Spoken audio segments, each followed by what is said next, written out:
کچھ لوگوں کو نا لوگوں کی بخشش پہ بھی مسئلہ ہی بنتا ہے کہ کوئی بخشا نہ جائے.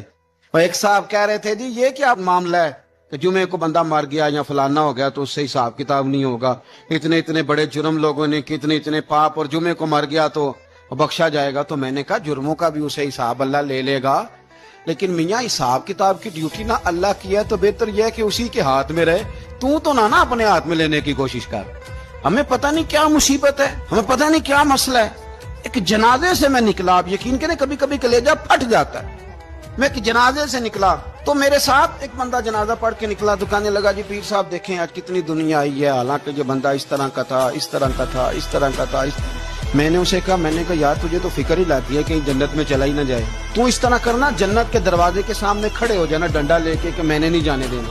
شرم آنی چاہیے ہمیں. اللہ فرماتے ہیں جنت اتنی چوڑی ہے جتنے زمین و آسمان, اس کی چوڑائی زمین اور آسمان کے برابر ہے. تو ہم تو اپنے علاوہ کسی کو جانے نہیں دینا چاہتے جنت میں. اور بس کریں, جنت خدا کا فضل ہے, اور اللہ فرماتے ہیں میرا فضل میں جسے چاہتا ہوں عطا کرتا ہوں.